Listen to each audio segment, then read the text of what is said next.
I want to talk about my dad. Well, technically my stepfather, but he adopted me when I was 3 years old. And he is probably the one consistency that I've had in my life that has been there, that has loved me, that has supported me unconditionally up until the day of his death. He was one of the angels in my life. And not only in my life, but he was an angel in many people's lives. He went on, never had any children of his own, but adopted myself and my three siblings. Also, my parents went on to adopt two more children. And he had, by the time that he passed on, he had so many grandchildren and people that cared about him. He had such a big, lovely family, and he always was in the mix with the young people. He always was there. And he was probably one of the most deeply spiritual people that I know. And so this is really to him. He was First Nations, and my daughter right now is doing research on his lineage. What she found out about my dad made a lot of sense. You see, my grandfather, his father, he didn't go on a reserve like many of the Indians did around this place at that time, but he was given a land graft. He was actually given a great portion of land, which was unheard of. I don't know of any others who did this. And as my daughter is finding out about my dad, that he comes from a line of chiefs. You know, I swear my dad used to tease me and tell me that he was Hebrew when I was growing up. His family was very special. Those were the best moments I had in my life, going and spending a weekend at Kokum's house with the fiddle going and bannock in the stove. It was a beautiful, lovely family. It was the one haven that I had in my life was my dad. And so when I came across this information, and I had been looking into this myself, so I've known some of this. I didn't look into my dad's direct lineage like my daughter is, which I'm so excited to get the final product. But I was looking into the American Indians or Canadian Indians for quite some time. For about the last 10 years, I knew that there was a lot more infrastructure and buildings because I stumbled across one book. And in this one book, it had a map and it showed all of these Indian sections like what we see today, where we see Alberta and BC, and that this map said like this was in Cree and Sioux, and gave them all tribes. They were by that. So I can't prove it because I don't know where that map is. I haven't been able to find it. But it was talking about all of the First Nations, how they actually had civilization, advanced civilization here. You know, there's certain groups that are never given an explanation of where they're from. And a lot of the tribes, the Indian tribes of America, are amongst that. They know themselves.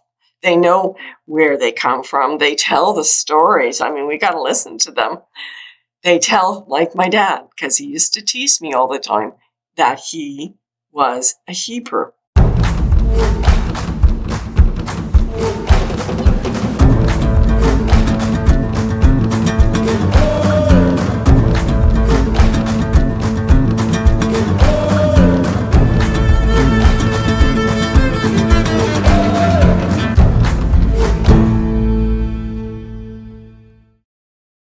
Plenty of evidence of this civilization right here in North America, but most of us don't hear about it because many American scholars cling to this false idea that nobody had the capability of sailing to America before Christopher Columbus, and they dismiss the thousands of artifacts that show ancient Hebrew, Egyptian, Assyrian, cuneiform, and Christianity in ancient North America, and they say that those thousands of artifacts are all somehow fake, because it goes against their stubborn claim that Columbus was the first one to come here from across the Atlantic Ocean.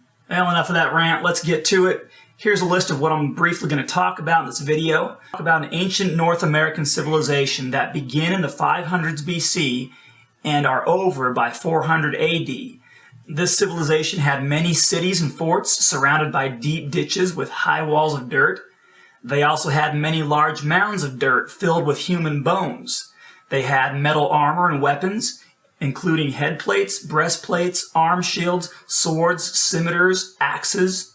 They had DNA called haplogroup X, which is traced back to the Mediterranean area, including Israel. And we're also going to talk about ancient Hebrew, Egyptian, Assyrian, and cuneiform writings in North America. We're going to talk about a 600 BC ship sailing the ocean from the Arabian Peninsula to the Gulf of Mexico. We're going to talk about a heavenly God visiting and teaching the ancient Native Americans. We're going to talk about the earthquake of 1811 and 1812, matching the destruction at the time of Jesus Christ's crucifixion. And we're going to talk about Native American words related to Jehovah, the River Sidon, the Narrow Neck, Nephi, and more. Now, I'm willing to guess that most people don't know about this evidence. I never knew about it until like late 2013 when I went looking for it. So let's get into it. First, the ancient civilization. So here's the United States, and within this circle, this is the main area where an ancient civilization lived who were called the Mound Builders. Now there's two mound building civilizations. One is called the Hopewell, and another one is called the Adena. And the Hopewell are who we're going to focus on in this video. They lived from the 500s BC up to 400 AD. Now the Adena, they lived much earlier than the Hopewell. They lived from the 2000s BC right up until about the beginning of the Hopewell. And they lived more near the Great Lakes, but there are traces of the Hopewell and the Adena all throughout the circle and even out west in the western part of the United States area. But before we get talking about them, I just want to explain where the name came from. The name Hopewell has nothing to do with this civilization. The reason why they're called Hopewell is because the very first official archaeologic excavation that was done on the Hopewell Mound Builders was in 1891 on the property of this guy right here. This guy's name is Mordecai Hopewell. Now, there were many excavations done on the Mound Builders long before 1891, but the United States, as a brand new country, really didn't have an archaeologic organization until much later. And so that's why in 1891 it was the first official archaeologic dig. And because it was done on Mordecai Hopewell's property, from that point on, any of the mound building civilization that matched what they found on his property was forevermore called Hopewell. Now, the story with the Adena mound builders, the way that they got the name Adena is a very similar story, but like I say, we're not going to talk about them in this video. That'll be for another video. Now, the oldest Hopewell sites are found right down here around the panhandle of Florida. Those date back to the 500s BC. Now, there's also some other areas that date back to the 500s BC, as you can see right up here along the Atlantic coast, then also in Tennessee, and also up here in Iowa. These are all areas where there are Hopewell sites that date back to the 500s BC, again with the very oldest being right there around the panhandle of Florida. And throughout the centuries, they spread all around this eastern half of the United States and lower east Canada. And then the Hopewell civilization gets smaller and smaller until they end right here in New York around 400 AD. Now, here's some cool things to pay attention to. According to the Iroquois Native American history, they say that their ancient ancestors sailed in boats somewhere from the east and arrived somewhere around Florida. And according to the Algonquin Native American history, they say that their ancient ancestors also sailed somewhere from the east, came down through the St. Lawrence Seaway up in Canada, and arrived in the Great Lakes area. The Lord led a small group of people out of Jerusalem in 600 BC, brought them across the ocean, and they landed somewhere in the Americas in a land south, around 589, 88 BC, somewhere around there. And then a couple years later, back over in Jerusalem in 587 BC, when it was captured by the Babylonians, the Lord led a group of people out of Jerusalem and across the ocean into a land that was in the north.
Part 7. Native Americans with Hebrew and other Middle Eastern ancestry. Alright, this section probably should have been Part 1 because it's loaded with solid evidence. But I'm kind of glad that it's Part 7 because even though I knew enough in 2015 to make a video about it, I've learned so much more since then, which is why this section is so long. And it's still a condensed version. So stick with me to the end.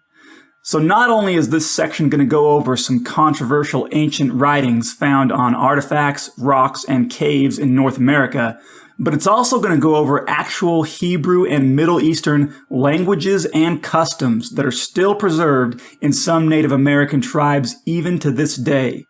So for people who insist that there's no evidence of Middle Eastern ancestry in any Native Americans, they just haven't done their research, because again, this video is loaded with examples, which are only the tip of the iceberg of what's available out there to learn. Now there are people out there, especially in US academia, who love to dismiss the tens of thousands of artifacts showing ancient Middle Eastern languages and customs here in North America as fakes. But then how do they explain some of the Middle Eastern languages and customs, particularly Hebrew, that are still preserved among some Native American cultures? Is it just coincidence? Of course not. And I'm going to show you a few examples. Now, I'm not saying that all Native Americans have Hebrew or other Middle Eastern ancestry, but there definitely are some. Now, if you're a Native American watching this video, it may or may not apply to you, depending on what tribes are in your ancestry. If it does apply to you, I'd love to hear what you have to say. So let's get into it. I'm going to start with the name of God. Here are two columns. One column shows the name of God in Hebrew and various pronunciations of it. The other column shows various pronunciations of the name of God or Creator, as he is more often called, in various Native American cultures. Look at his name. Coincidence? No. Next, I want to show you a list of Algonquin words and phrases from a book printed in 1825 called View of the Hebrews by Ethan Smith. Now, like many books in this time period of the United States, it calls the Native Americans savages, which I don't agree with. Just because the Native American tribes had different cultures than the European settlers doesn't mean they were savages. But anyway, be prepared to see that term in old books like this. So here's a list of words and phrases from View of the Hebrews shown in 3 columns. The first column is in English. The second column is from Algonquin tribes originally from the eastern United States before the government took their lands and forced them onto reservations. The third column is Hebrew or Chaldaic, which are both Semitic languages. Obviously, columns 2 and 3 are spelled out with English letters so that the reader can try to pronounce them as they actually sound. Look how similar these words and phrases are that have been preserved in the Algonquin languages. Some are exact, some are near exact, others are very similar. And look at the type of words and phrases. A lot of them are biblical. This is the real deal. Linguistics like this are not coincidences or fakes. View of the Hebrews is a very informative book, and I suggest you read it. It has many more examples of language, customs, and beliefs preserved among Native Americans that tie into Middle Eastern ancestry. Another excellent book is The 10 Tribes of Israel by Timothy R. Jenkins, printed in 1883. There are many other old books like these. I'm going to give an example of an account from the 10 Tribes of Israel. It's on page 16, and I'll just read it for you here. It says, "The following is from Alexander's Messenger, published many years ago in Philadelphia, Pennsylvania." And again, this book was published in 1883, so many years ago from 1883. Anyway, it goes on to say, "A government officer stationed at Lake Superior at an early day, before any white settlers had invaded that part of the country, after becoming acquainted with a number of Indian tribes, found one tribe in possession of a copper tube, tightly soldered. And when asked what it contained, they said they were not able to tell, but they had received it from their ancestors a long time ago. The officer finally prevailed upon them to let him open the article, and when he did so, He found it filled with parchment, with inscriptions that he could not read, but by sending the parchment to Washington City, where it was examined by competent Hebrew scholars, it was declared to be part of the 5 books of Moses. So that's the first 5 books of the Bible. Here we have another link in the chain proving that Hebrews were here many years before the white man came to this continent, and that the present North American Indians are their descendants. And again, like I said earlier in this video, I'm not saying that every single Native American tribe has Hebrew ancestry in it, but there definitely are some tribes with Hebrew ancestry in them. Anyway, this book, The 10 Tribes of Israel, and also View of the Hebrews, are filled with awesome stories like this. And like I said, there's many other old books like these out there. You just gotta go looking for them and read through them. Now I want to move on to the Micmac Native Americans from the Northeast US and Southeast Canada. Now, look how similar some of these characters are to characters in the written language of the Micmac tribe, whose written language is a form of Egyptian called Hieratic Egyptian. They had this language before the European settlers even arrived. How do the Micmacs have Hieratic Egyptian as their language? Is it fake? Is it just coincidence? No. It's been handed down from their ancient ancestors. That's how they had it before the European settlers arrived. Now I want to move on to Chief Joseph of the Nez Perce tribe, who were forced westward off their land by the U.S. Army. Chief Joseph's story can easily be found on the internet and in various books. In 1877, Chief Joseph, which is his English name, was captured by the army. When they searched his medicine bag, they took out a small tablet from him. He, the chief, said that the tablet had been passed down in his family for many generations, and that they had inherited it from their white ancestors, and that white men had come among his ancestors long ago. He, the chief, said that the tablet had been passed down in his family for many generations, and that they had inherited it from their white ancestors, and that white men had come among his ancestors long ago. The tablet was confirmed by Professor Robert Biggs to be an ancient writing called cuneiform. I just wanted to stop here. Yes, I did play that part twice for you. That actually is not uncommon. You will find that that is what most of the chiefs, the passed on legends, will say, that the white men came and gave it. Unfortunately, this brother still is thinking that the Hebrews are only the Native Americans and not realizing what he just said and what he just read. I want to bring your attention to this video that I made. It is, we know what Jesus looked like on earth. And this is talking about some of the parts that it's talking about is Joseph and Marimathema. And in the account from the Jewish writings, it says that Joseph and Marimathema was Jesus's uncle, which was Mary, his mother's uncle. So great uncle. And it goes into that Jesus traveled with Joseph of Marimathema, and that Joseph of Marimathema was a tin merchant, had many ships, and he traveled all over to Scotland, Ireland. He went established churches in different places. There's many accounts of this. This is huge archaeology discoveries in all of these areas that prove who the Israelites were and where they went. That's what this one is going. It also goes into many firsthand accounts of people who physically saw Jesus and described. There is made reference to over 50 firsthand accounts of Jesus's appearance. So I'd like you to, I'm going to put a link to this video as well. And I'm not trying to self-promote. It's just that all of this information goes together. Robert Biggs was a professor of Assyriology at the Oriental University of Chicago.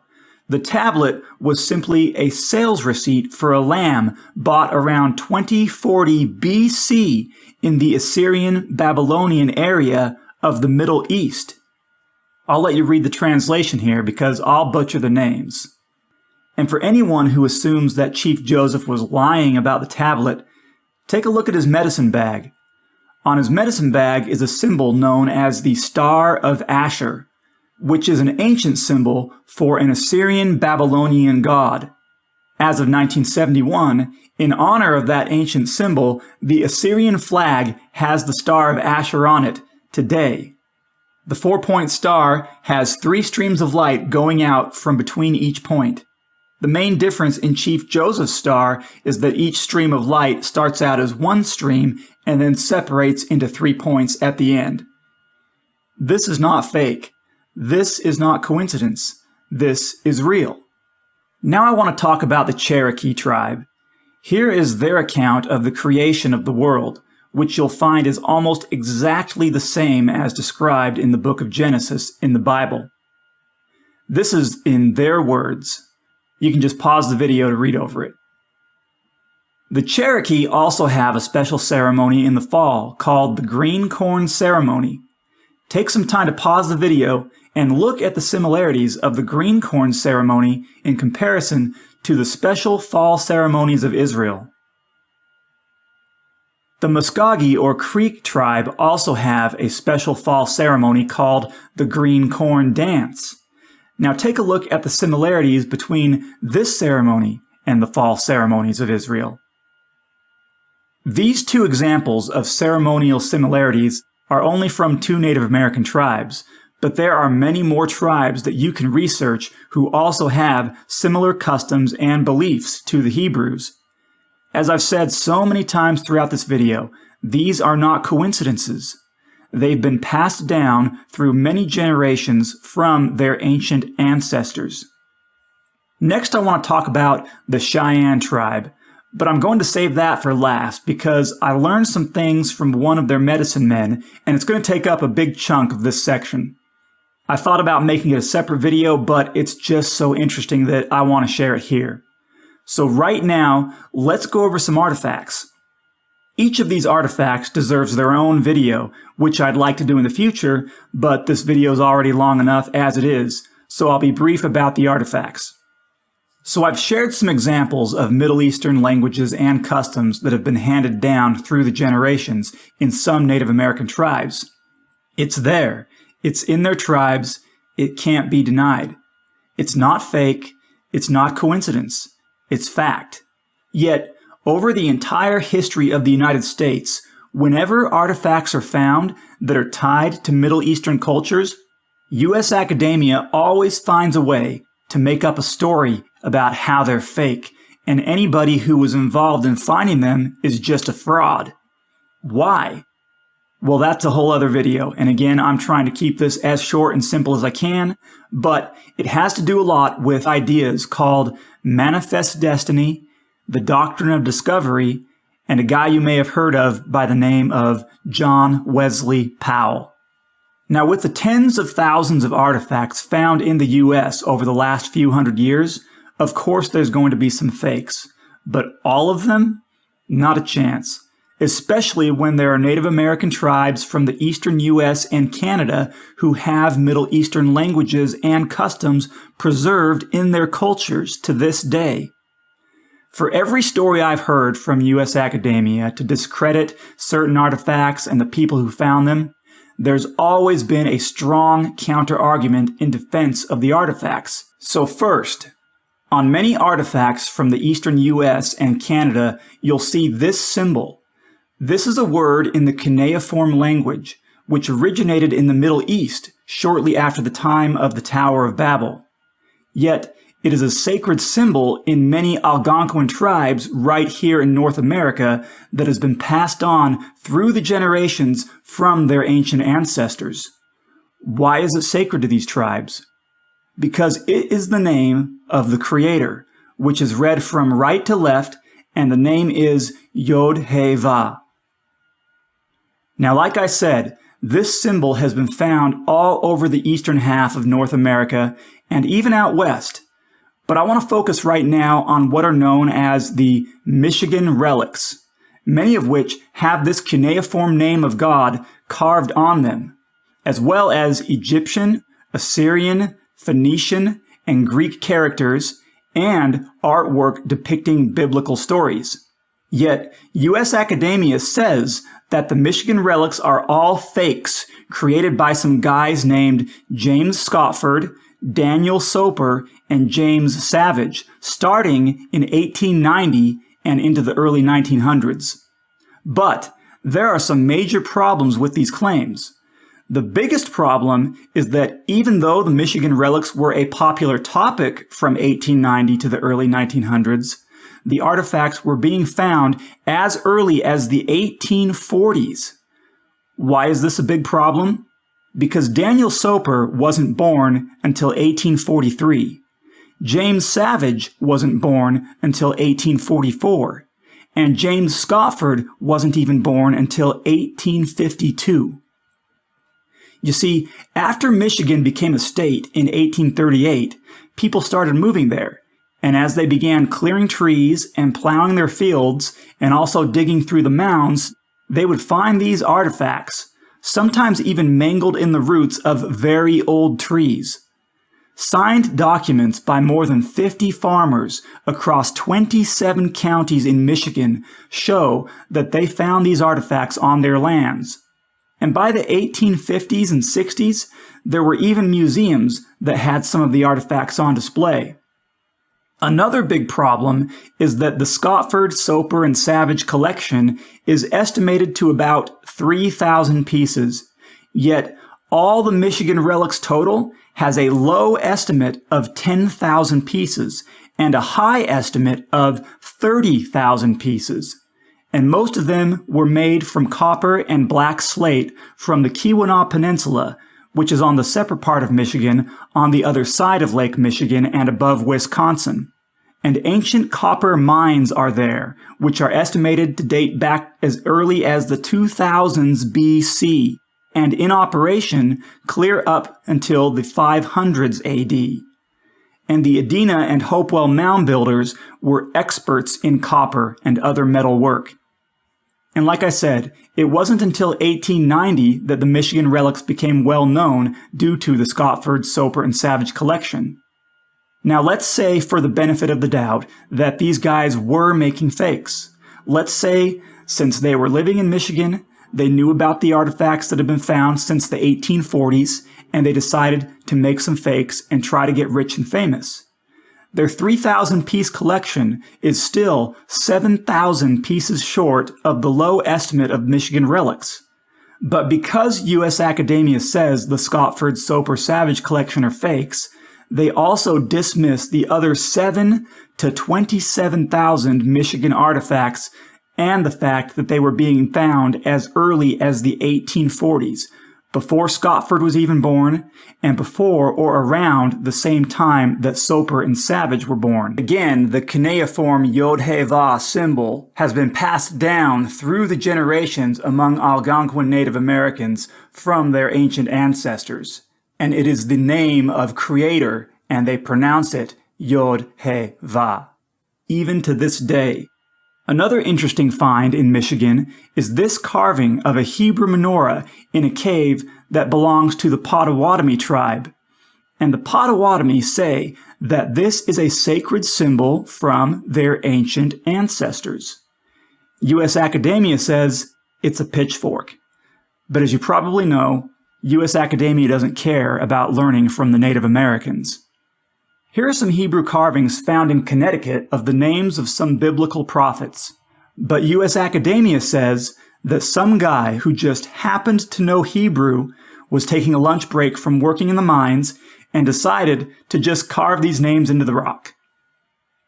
Here's another artifact called the Bat Creek Stone, found on Cherokee land near Bat Creek in Tennessee in 1889 during an official U.S. archaeological excavation controlled by the Smithsonian itself. They said it was ancient Cherokee writing and would display it or print it as such. And nobody ever accused the stone of being fake until about 75 years later in the 1960s, when Cyrus Gordon, a professor of Mediterranean studies at Brandeis University, said that the stone had been shown upside down for all those years, and that when turned right side up, the characters engraved on the stone were ancient Hebrew letters that said, "For the Judeans." Some other translations vary slightly, but Judeans or Judah is always in there. Well, as soon as people started noticing that, then suddenly US academia started saying, "Oh, well then the stone is fake," even though they found it on their own controlled excavation, and the Smithsonian continued to display it and print it upside down. Well, in recent years, the Cherokee won a U.S. court case to get all of the artifacts and skeleton bones found on that dig back from the Smithsonian. The Smithsonian said they couldn't find the bones, but the Cherokee did get the Back Creek stone, but there was a condition attached with it. The Cherokee were told by the court that they had to continue to display the stone as it was in the Smithsonian, upside down. So you think about that. There is a great effort by U.S. academia to prevent people from knowing that there is Middle Eastern ancestry within some ancient Native American tribe. Learn about the artifacts, but regardless of the artifacts, learn about the Middle Eastern language and customs still preserved in some Native American tribes today. Now here's a survey drawing of a unique ancient Hopewell mound builder site in Ohio that I talked about in part 2. And I've also made a separate video about it called Hebrews Were in Ancient America, which I'll leave a link to in the description box below, and you can learn about it in more detail. Notice the Hebrew oil lamp, the 9-candle menorah, and also the compass and the square, all of which have sacred meaning in the Hebrew culture. A survey drawing of this site is included in the Smithsonian's first publication in 1848 called Ancient Monuments of the Mississippi Valley by Ephraim Squire and Edwin Davis. Yet there are still people who accuse this site of being fake as well. Later, in the early 1900s, the U.S. Army Corps of Engineers completely leveled this entire site down to the ground. Yet they left all the other mound builder sites around it alone. So again, you think about that. The site has been said to have been at or near this spot here by Fayetteville, Ohio. And if you notice this field here on the left, there are ditches that form a sacred Hebrew letter called the Shin, which may have been where the mound builders got the dirt from to build the site, or it could just be a natural formation because there's a lot of similar curvy ditches in the area. But if so, maybe that's why they built it in that area, which isn't a far-fetched idea, because the city of Jerusalem in Israel is built on terrain that naturally forms a Shin as well. Here are some other important artifacts that were found in the 1860s in Ohio near a town called Newark, which are also accused of being fake. I've made a more detailed video on these artifacts as well, called The 10 Commandments in Ancient America. Anyway, they were excavated at a mound builder site by a man named David Wyrick and 7 or 8 other witnesses, and are nicknamed the Newark Holy Stones. The most popular one is called the Decalogue Stone, which was inside the stone case you see behind it, buried with a skeleton at the bottom and center of a very large mound. This stone has the entire 10 Commandments engraved on it in ancient block Hebrew writing. The man in the middle is holding tablets and wearing a turban, and the name above his head says Moshe, which means Moses. The other stone is nicknamed the Keystone, just because that's what it looks like. And it has ancient Hebrew writing on all 4 sides, which says the King of the Earth, the Word of the Lord, the Laws of Jehovah, and the Holy of Holies. The small stone bowl is also significant because in the Hebrew culture, a vessel was considered impure if it had been made out of clay or something and then cooked to harden. And so if they wanted a pure vessel to hold holy water or oil, they would carve the vessel out of stone. And speaking of the 10 Commandments, Ohio is not the only place where they're found in ancient America. Remember the account earlier in this video from the book The 10 Tribes of Israel about the Native Americans around Lake Superior in the 1800s who had part of the 5 books of Moses written on parchment in a little copper tube passed on from their ancient ancestors through many generations. And again, the mound builders were experts in copper. Well, the Ten Commandments are mentioned all throughout the 5 books of Moses, beginning in the second book, Exodus, when the Lord gave the Ten Commandments to Moses. Also, the Cheyenne tribe know about the Ten Commandments from their ancient ancestors. And we're about to finally talk about the Cheyenne tribe, but one last thing. The Ten Commandments are also found carved in a boulder in the mountains of Los Lunas, New Mexico. This is another artifact that U.S. academia accuses of being fake. But if you speak with Native Americans in that area who know a lot about it, they'll tell you it was there long before any white explorers came to the area. The stone is still there today, but sadly, somebody vandalized it around 2006 and scratched over the top line. But the rest of it is still legible, and with permission, you can go see it. But that's not all. At the top of the mountain is an ancient fort similar to Fort Masada in Israel. There's also an astronomy carving up there which shows the position of the stars from one night during the year of, I can't remember if it was 107 BC or 107 AD. Other things to research in the Southwest are the Tucson-led Arizona artifacts, which are really cool, but I need to learn more about them, and so I'm not going to go into them right now in this video. Alright, let's get into the Cheyenne tribe. I have a friend named Sean Littlebear who lives in Oklahoma and is one of the Cheyenne's medicine men, one of their 4 arrow men, and he's also their record keeper, but I'm not sure if they have more than one of those.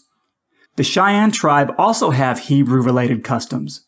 Back in about the year 2000, the Prime Minister of Israel gave the Cheyenne tribe land to own in Israel, because Israel had learned that the Cheyenne were distant relatives of theirs. How did they know this? There's a Jewish ceremony that Israel knew had a missing portion of the ceremony, which their ancestors knew, but they no longer knew it. So they were searching among cultures that they believed had Hebrew ancestry to see if any of those cultures' ceremonies had this missing portion. Well, they found this missing portion in the Cheyenne tribe, because the Cheyenne performed this same particular Jewish ceremony, only they performed the complete version of it. So Israel had finally found this missing portion of the ceremony, and in return, the Prime Minister gave land in Israel to the Cheyenne tribe. Sean is one of the 4 arrow men in the Cheyenne tribe and has been invited by Israel to be in the ceremony when they perform it. That is not coincidence or fake. Now this land that the Cheyenne owns in Israel has a hill on it. It is one of 3 hills that are sacred to the Cheyenne people.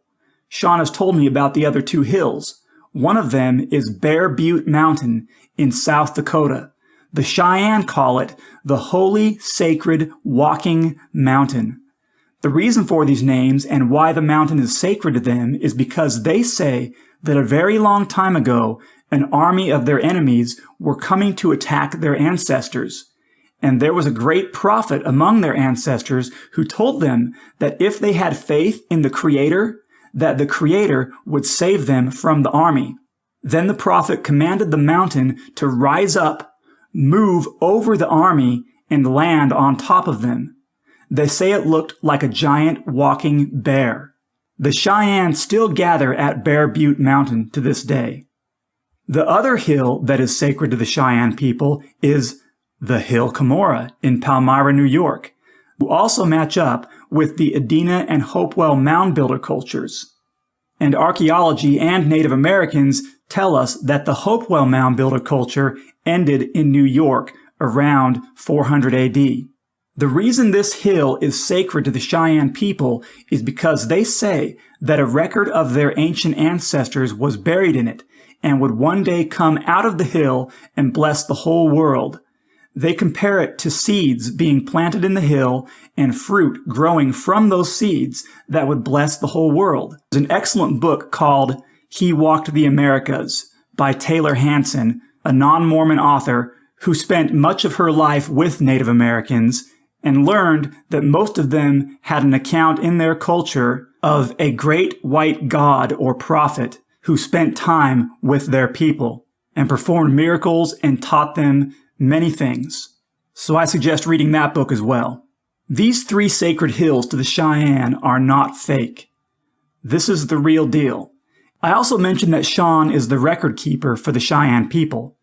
The Cheyenne and many other tribes whom they associate with have many ancient records that they keep safely hidden and guarded in caves because they don't want the U.S. government to take them and destroy them as they've done with so many other Native American artifacts and cities. Mainstream U.S. academia would have us believe that Native Americans don't have any written history or language, which is absolutely false.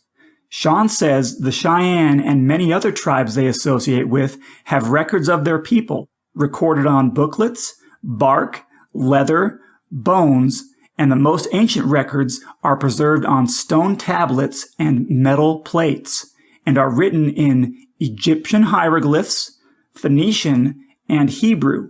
There are so many other Hebrew and early Christian beliefs preserved in the Cheyenne culture, such as the story of Adam and Eve, the 10 Commandments, as I mentioned earlier. And the Cheyenne leadership was organized the exact way that Jesus Christ had organized his church while he was on the earth, Jerusalem, as mentioned in the Bible. And that organization is a chief apostle with 2 apostles under him and 12 apostles under them. The Cheyenne used to have a chief with 2 under him and 12 under them in leadership. This type of leadership ended when the U.S. government were trying to get the head Cheyenne chief to sign away their lands to the United States and give the chief an English name. The chief's real name was Ben Whiteshield, which is a Hebrew name, and he told them that he had Hebrew ancestry and didn't want an English name and didn't want to sign over the Cheyenne lands to the United States. Well, sadly, as we know, the United States ended up taking the Cheyenne's land anyway. And along that topic, I need to mention the U.S. Indian Removal Act of 1830, otherwise known as the Trail of Tears, where the United States wrongly justified taking away the lands of the Native American tribes and forcing them to move onto reservations on the other side of Arkansas, Missouri, and Iowa, which was then the western border of the United States. This is why so many Native American tribes are still in Oklahoma, Kansas, and Nebraska to this day. And remember, it was the United States who forced the Native Americans off their homelands in the east, along the Trail of Tears to that western border. Now, does that mean that every single tribe in the area of Oklahoma, Kansas, and Nebraska have Hebrew ancestors? I don't know. But as I've talked about earlier in this video, the Potawatomi do have Hebrew ancestry, and so do the Seneca, the Wyandot, the Shawnee, the Delaware, the Sac, and the Fox. I've also talked in this video about the Cherokee, Muskogee, and Cheyenne, and they all do as well. And all of these tribes, as well as many others, were forced to that western border by the United States. Now, I don't know about the Micmac. They may have been skipped since they were mainly in Canada, and I think the Nez Perce were already west of that border, and so I don't think they were affected until the U.S. started moving further west and forcing them off their lands. Sean Little Bear and the Cheyenne tribe associate with all of the tribes in that area, and he tells me that most of them have Hebrew ancestry. So there's my long video. I hope it was worth the wait, and I hope you enjoyed it. It took me a while to go through my notes and compile and condense this information. There's so much more good stuff to share that's not mentioned in this video. So much more good stuff to learn. If you talk with the Native Americans and listen to them, they can take you back even further than that. It's important to listen to what the Native Americans have to say because they can tell us so much more than U.S. academia can. And U.S. academia doesn't always tell the truth. And those among them who do are often ridiculed, discredited, and victims of character assassination. So like I always say, do your own research, and you'll find out that a lot of Native American tribes have Hebrew and Middle Eastern ancestry. There are many scriptures that indicate that the Israelites would not stay in the promised land, that they would be scattered, like Leviticus 26 and 33. And I will scatter you among the heathens, and will draw out a sword after you, and your land shall be desolate, and your cities wasted. Luke 21:24 says that the Israelites will be scattered and will no longer be in Jerusalem. And it says, "And they shall fall by the edge of the sword, and shall be led away captive into all nations. And Jerusalem shall be trodden down by the Gentiles until the time of the Gentiles be fulfilled." But Isaiah 54:7 also tells us, "For a small amount of time I have forsaken thee, but with great mercy I will gather thee." So the Israelites were scattered among the nations and settled in various places. And one of the places that they settled were here in America. And there's great indication that the American Indians, many of the groups, are part of the missing tribe of Israel. Blessings, everybody. Stay in love and light. And one more thing, I'd like to take you back to this video on Rh negative and Caucasian race DNA throughout history. It's one of my videos. And the reason why I'm doing that is there's been a lot of criticism about this research that's in this. Obviously, the people have not actually watched it. They just like the title. And just even yesterday, I was listening to a favorite station, and they were talking about how they feel sorry for people that think that the white people were part of Israel or were Israel. And this is research papers on here. So if you want to go back to this video, these are all research papers of DNA research, different scientists who've done research, and other articles that were written by scientists, and just the whole, whole bunch of stuff. I'm going to be adding to it. I know I added one more today. So there's one more piece of research that you can go. And I'm going to leave my email, because if you actually have proof, if you've got research that you've done, and heavy research that to prove that, I'd like to see it, because if I am mistaken, please, I do want to correct it. So please send me your information if you possibly can through email if this is incorrect. But other than that, I am going to continue to stand behind the research that I have done in this. Now, I am not saying whatsoever that it is only the Caucasian race, but I am saying that there is very strong indication throughout the world of the DNA evidence of the Rh negative and the Caucasian of being Israelites. And that cannot be disputed unless you want to just get to the point and say that you dispute DNA. And there was a number of different DNA studies. It wasn't just one. Many scientists did the DNA on all of this. Nobody just left it up to one. So this is, you have to just completely say science is completely fraudulent to ignore all of the information that is in this video. So don't take any wooden nickels, and don't believe anybody unless you've done the research yourself and you've looked into it yourself, just like I have here. And after doing this research, I'm pretty convinced that my stepdad, my daddy, was a Hebrew. God bless you all. Stay in love and light.